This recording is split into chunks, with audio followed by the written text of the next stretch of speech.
This was another of the excellent own goals from the Trump transition thus far. One of the Republican senators who they're really counting on to lead the charge for Trump's nominees, a senator who's really been out there in front for them, saying every one of Trump's choices is somebody who should be confirmed and all the Republicans should vote for them. The guy who's really been most out front for them, leading everything, is this senator. His name is often mispronounced Tuberville.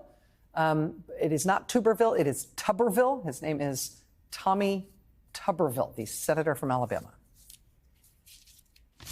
There's more rumors up there going around about Matt Gaetz and Pete Hegseth, and even all of them will have some kind of rumor when it comes down to it. But we've got to look at facts. But we've got to help President Trump. He's not going to pick somebody that's a criminal. He's not going to do that. Oh, is that so? Is he not going to do that? Again, that's a senator they need. That's the guy sort of whipping the votes and telling all the other Republicans they need to vote for every Trump nominee. What's that last thing he said again? Play that again. He's not going to pick somebody that's a criminal. He's not going to do that. He's not going to pick somebody that's a criminal. Right after Senator Tuberville said that, Trump, in fact, named a convicted felon, his relative, Charles Kushner, to be the ambassador to France. Followed very shortly by Trump naming Peter Navarro to be his new trade advisor. Mr. Navarro just got out of federal prison this summer. He's not going to pick somebody that's a criminal. He's not going to do that. Yes, he is. Yes, he is, Senator. Multiple times he's going to do that. But he's going to wait until right after you say on television that he's not going to do that to do it, so as to make it maximally embarrassing and insulting to you personally. He's going to wait till you say he's not going to appoint a criminal, and then he's going to appoint a criminal. And then he's going to appoint another one right after you said that on television with everybody listening. And they really need you. The Trump transition has been amazing in all sorts of ways. The Wall Street Journal today ran a feature on the various and dubious pills and potions being sold by multiple Trump nominees for high office. Some of them continuing to shill for this stuff even after they've been named as a choice for a high position in the government. Trump's Surgeon General choice has her line of celebrity vitamins, which she sells on Instagram. They've got her picture on the label. Trump's would-be Medicare chief, who will sell you any number of things that might cure your Alzheimer's or your thyroid ailments or might make the fat melt away like magic. Trump's choice for FBI director, who will sell you pills that reverse the COVID vaccine. Sure, because sure. The president-elect himself is still selling stuff during the transition as well. Literally, since the election, he has been rolling out new products and hawking stuff online. He's still selling the Bibles and the watches and the sneakers and the commemorative coins and whatever. But since the election, he has branched out into selling commemorative guitars. Literally, since winning the election and becoming president-elect, he started selling guitars. This weekend, he literally started selling smells, new Trump fragrances, Trump-branded odors in a bottle. He's doing new product launches for this stuff while also expertly managing the presidential transition, which is going just great. And the news, sometimes intrudes on this comedy of errors and embarrassment. Today, we have news of a young man being arrested and charged in conjunction with the assassination of a health insurance executive in Midtown Manhattan. This young man has been charged with forgery and a firearms offense at this point. And with people looking for a possible motive or an explanation for that crime, one of the things in this guy's internet history that's gotten a lot of attention today is a very enthusiastic review he appears to have given to the manifesto of the Unabomber, Ted Kaczynski, who killed 3 people and injured nearly 23 others, in a bombing campaign that spanned more than 15 years. This young man arrested today, he has not been charged with the killing of United Healthcare CEO Brian Thompson. We don't yet know if he will be charged with that killing. But if it is him, the fact that he's a professed Unabomber fan is unsettling. I might venture that it's even more unsettling that Donald Trump's reported choice to run the ATF, is also a self-professed fan of the Unabomber. Do you have a subversive thinker that you think people should look into, know more about, that's, underrated and would influence people in a good direction? Subversive thinker that's underrated? Yeah. I'll probably get in trouble for saying this. Nah, I mean, I'd say, how about like Theodore Kaczynski?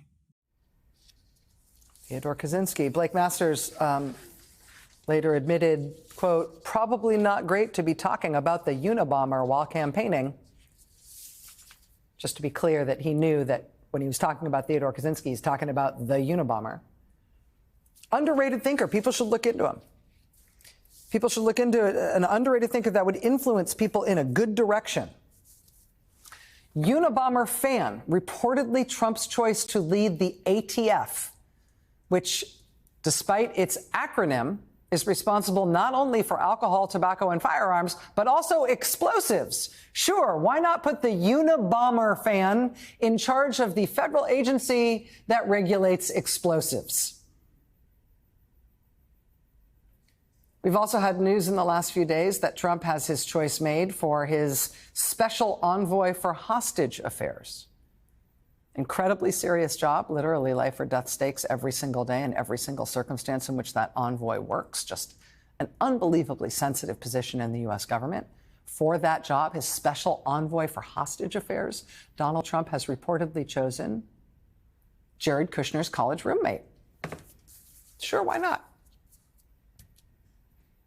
And I mean, as long as we're talking about the news intruding on this reverie, we've also just had the fall of Syria and the exile of the longtime Syrian dictator considered responsible for the deaths of hundreds of thousands of civilians in his country, the torture and unjust incarceration of tens of thousands of people, many in secret prisons. Bashar al-Assad has just been thrown out of office by an uprising in Syria. He has fled the country. Russia says he's gone to Moscow, and maybe he has. But here, in the midst of the Trump transition, Bashar al-Assad's highest profile champion and apologist and propagandist in the United States is Trump's choice to be the nation's next director of national intelligence.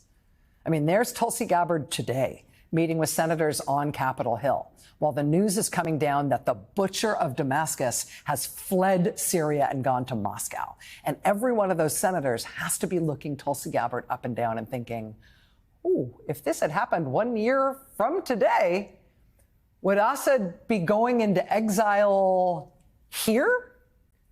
Would his best friend in America, Tulsi Gabbard, have us taking him in? I mean, maybe under Director of National Intelligence Tulsi Gabbard and President Donald Trump, Bashar al-Assad could split his exile time between here and Moscow. All the old hands and sort of graybeards in American news and politics, particularly people with experience in national security and foreign policy, they will all tell you the same thing about the presidential transition period. They will all tell you that the transition times between one president and the next, those are often times when things go haywire. And this transition is not proving to be a disappointment along those lines. I mean, in the blink of an eye, we've had the government collapse in Germany. We've had the government collapse in France. We have had the imposition of martial law and an attempted overthrow of the government in South Korea. We have had the toppling of the Assad regime and potentially a wholesale realignment of all the major powers in the Middle East, all while we are in between the end of one presidency and the beginning of another. But don't worry, Elon Musk's mom is sitting in on the meetings.